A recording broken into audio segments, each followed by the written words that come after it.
दोस्तों, अगर मैं आपसे पूछूं कि दुनिया का सबसे निडर जानवर कौन है, तो शायद आपके दिमाग में शेर, बाघ या हाइना का नाम आए। लेकिन सच जानकर आप हैरान रह जाएंगे। दुनिया के सबसे बेखौफ जानवरों में गिना जाता है हनी बैजर। आकार में छोटा, लेकिन हिम्मत ऐसी कि अजगर, जहरीले सांप, हाइना और अपने से कई गुना बड़े दुश्मनों से भी भिड़ जाता है।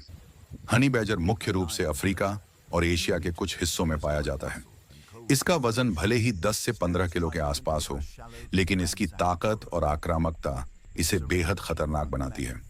इसकी त्वचा इतनी मोटी और मजबूत होती है कि कई बार शिकारी जानवरों के दांत और पंजे भी इसका ज्यादा नुकसान नहीं कर पाते। यही वजह है कि जंगल में इसे हल्के में लेने की गलती बहुत कम जानवर करते हैं। जब हनी बैजर का सामना अजगर से होता है, तब भी यह पीछे नहीं हटता। अजगर अपने शिकार को लपेटकर उसका दम घोंट देता है, लेकिन हनी बैजर पूरी ताकत से संघर्ष करता है और अपने तेज पंजों और मजबूत जबड़ों से पलटवार करता है। कई बार अजगर को भी इस छोटे लेकिन जिद्दी योद्धा के सामने हार माननी पड़ती है। यही नहीं, हनी बैजर जहरीले सांपों का भी दुश्मन माना जाता है। कोबरा जैसे खतरनाक सांपों से भी ये बिना डरे भिड़ जाता है। कई बार सांप इसे काट भी लेते हैं, लेकिन इसकी जबरदस्त सहन शक्ति इसे जीवित रहने में मदद करती है। अब बात करते हैं हाइना की। हाइना को अफ्रीका के सबसे ताकतवर शिकारी जानवरों में गिना जाता है। इसके जबड़े इतने मजबूत होते हैं कि यह हड्डियां तक चबा सकता है। लेकिन जब हनी बैजर सामने आ जाता है, तो अक्सर हाइना भी सोचने पर मजबूर हो जाता है। हनी बैजर जोरदार हमला करता है, आक्रामक आवाजें निकालता है और आखिरी दम तक लड़ने का जज्बा दिखाता है। यही वजह है कि कई बार बड़े शिकारी भी इससे दूरी बनाना पसंद करते हैं। हनी बैजर की सबसे बड़ी ताकत उसकी निडरता है। उसे फर्क नहीं पड़ता कि सामने वाला दुश्मन कितना बड़ा या ताकतवर है। वह हर चुनौती का सामना पूरे आत्मविश्वास के साथ करता है। यही कारण है कि इसे दुनिया के सबसे निडर जानवरों में गिना जाता है। छोटा सा शरीर, लेकिन दिल किसी योद्धा से कम नहीं। शायद यही वजह है कि जंगल की दुनिया में हनी बैजर का नाम सम्मान और डर दोनों के साथ लिया जाता है। अगर आपको यह जानकारी पसंद आई हो, तो वीडियो को लाइक करें, चैनल को सब्सक्राइब करें और ऐसी ही रोचक जानकारियों के लिए जुड़े। दोस्तों, The intruder hits the dirt with a force that sends a cloud of dust billowing into the air, its pale underbelly exposed and defenseless for the first time.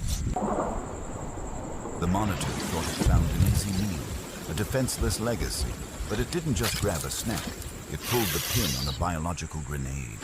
The lizard recovers with reptilian speed, its heavy, whip-like tail slashing through the air with enough force to break the limbs of a much larger animal.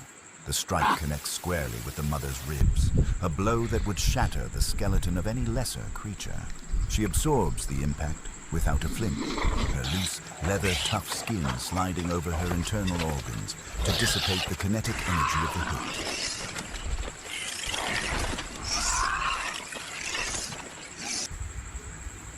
She is a whirlwind of claws and teeth, ignoring the defensive strikes of the predator that dared to touch her bloodline. The lizard tries to roll, attempting to use its armored hide as a shield against the mother's relentless and chaotic assault. The mother anticipates the movement, sinking her canines deep into the delicate hinge of the monitor's front leg joint.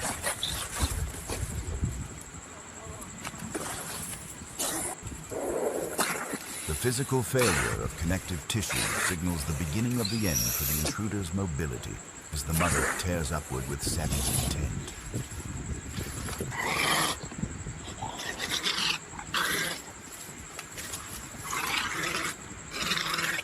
The Nile monitor flails, its massive tail whipping the air in a desperate attempt to find purchase, but the mother is anchored to its front limb like a parasite of pure rage.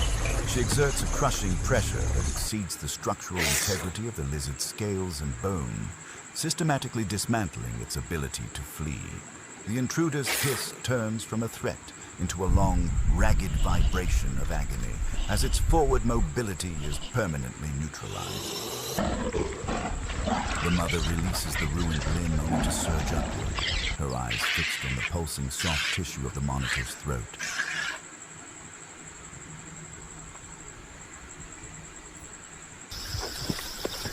The lizard tries to snap back, but its reptilian reflexes are sluggish compared to the mammalian electricity surging through the mother's veins.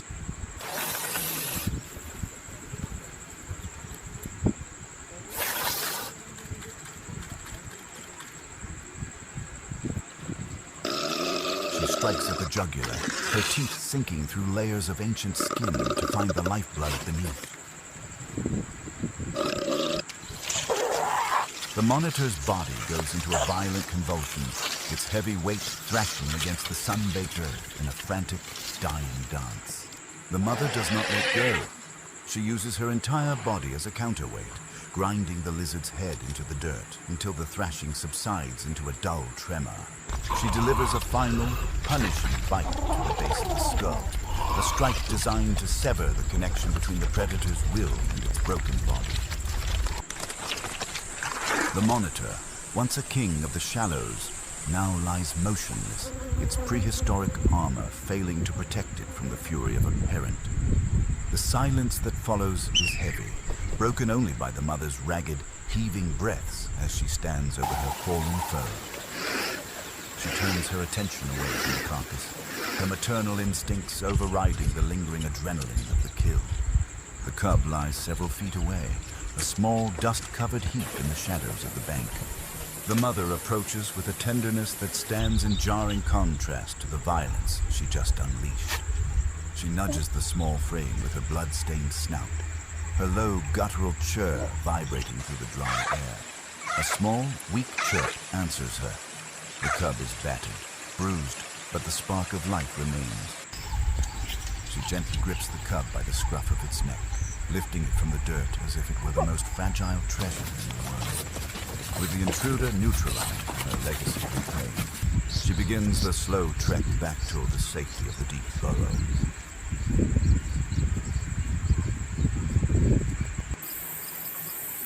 The war is won, but in the savannah, the price of victory is often just the beginning of the next struggle. She leaves the monitor's broken body for the scavengers, a grim monument to the cost of crossing a honey badger. The mother badger moves through the tall golden grass of the river basin, her low-slung frame carving a path of focused intent. She's hunting not for herself, but for the recovery of her cub.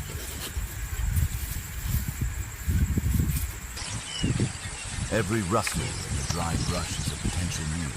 Every scent on the wind a roadmap to survival in this unforgiving landscape.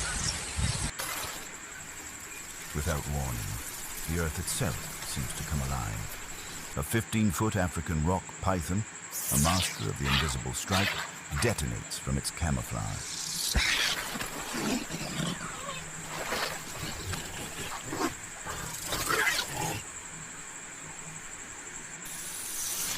The serpent strikes are rapid fire, a series of relentless lunges designed to disorient.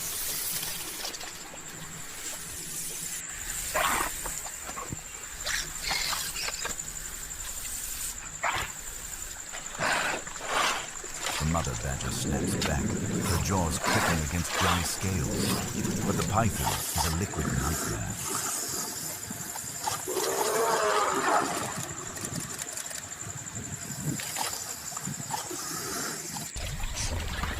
It uses the mother's own momentum, launching its massive coils over her shoulder.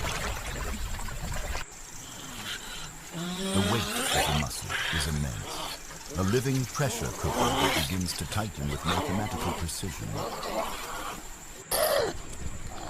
The mother is caught in a spiral of emerald and gold, the python's head weaving through the chaos to find a secure anchor point. The air is forced from her lungs as the constriction reaches its peak. The python exerts enough force to collapse the ribs of a gazelle. The mother's eyes bulge as the crushing pressure intensifies, her limbs pinned against her own chest. Every time she exhales, the coils take another inch, a slow-motion strangulation that turns the world into a tunnel of shadow. Pain radiates through her spine as the serpent's scales grind against her fur. But nature provided her with a cheat code. Her skin is a loose, leather-tough sheath. Beneath the python's grip, her muscles and organs slide, refusing to be crushed. She begins the agonizing process of rotating her entire body inside her own hide.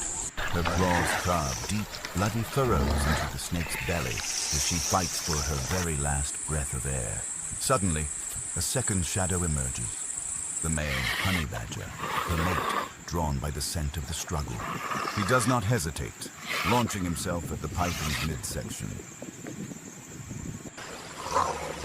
His arrival shifts the momentum, forcing the serpent to divide its focus as a second set of jaws begins to tear at its flank. The python, realizing the cost of this meal has tripled, begins to loosen its grip, but the mother is not interested in a peaceful exit. As the coils slacken, she completes her internal rotation and sinks her teeth directly into the snake's heart area. The violence escalates into a frenzied blur of silver and scale. She tears into the muscle, ignoring the python's desperate attempts to recoil. The male joins the assault, his teeth finding purchase in the serpent's spine, shaking the massive reptile like a rag doll. The python is forced into a humiliating retreat, its liquid grace replaced by a frantic, broken slither as it attempts to vanish into the deep undergrowth. The mother doesn't stop, pursuing the rival, her jaws snapping at its retreating tail to ensure the lesson is etched in blood. The African rock python, the titan of the brush, is left shredded and defeated, its predatory ambition shattered by the sheer ferocity of a united front. The mother stands her territorial ground, the taste of snake blood a bitter reminder that in this arena, only the most violent survive the resource war. The mother honey badger is a silhouette of exhaustion, her silver cape stained with the dried copper of previous wars and the fresh, slick crimson of the serpent's struggle.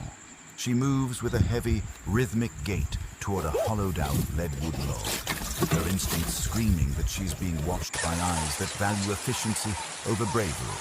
The shadows of the scrubland begin to lengthen, stretching like the fingers of a predator as a pack of 10 African wild dogs, the painted wolves of the plains, emerge from the golden haze to encircle their target.